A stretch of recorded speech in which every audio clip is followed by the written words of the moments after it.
May kakilala ako na balak bumili ng isang buong apartment. So ang tanong niya sa atin, ano raw ba dapat yung mga chine-check sa isang building or isang apartment or bahay pag bibilin mo ito ng second hand? Kasi ang gusto niyang bilhin yung ready built na tapos hindi brand new, yung second hand daw. Second hand means hindi siya yung unang may-ari, so may dati na tong may-ari, ipapasa lang sa kanya at i-operate niya na lang.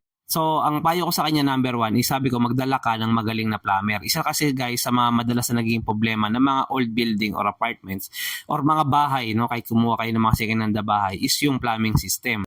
Pwedeng ma-detect kasi, hindi naman siguro 100%, no, pero possible ma-detect ng plumber mo na magaling, no, kung may leak yung mga tubo or merong mga barado pag kasi testing nila yan eh. So hindi man makuha lahat yung problema on the spot, at least kahit paano makakuha siya ng background idea, no, kung ano nga ba yung mga dapat i-improve doon sa area, kasama na diyan yung mga tubo papuntang alulod. Lahat ng pwede mong i-upgrade or bayaran or i-improve, no, or pagkagastusan pag in-acquire mo yung property na yun. Pangalawa, electrician. Alam mo ba na may mga property, tulad nung last month, may chinecheck lang tayong property. Isa sa mga problema nung property yung chinecheck natin na di naman siya foreclosed, binibenta lang nung kakilala natin. Sabay nung pagkaluma ng bahay is hindi na pala na-upgrade ng sobrang tagal na yung mga electricity supply, no? Yung mga outlet nila. Hindi ko pa binubuksan yung outlet, alam ko na kaagad palpak na yung nasa loob, no? Na maaaring pag-cost or maaaring pagmulan ng sunog. So kapag binili mo isang property, dapat sama mo sa cost yan kasi possible kung may makitang problema dyan, di ba, magko-quotation yung electrician, magkano possible gastos yan, ano yung mga dapat bili materials, so i-consider mo rin yun. Pangatlo, yung structural integrity. So pinaka the best dyan, kung may kakilala kang civil engineer, bayaran mo na lang yung araw niya,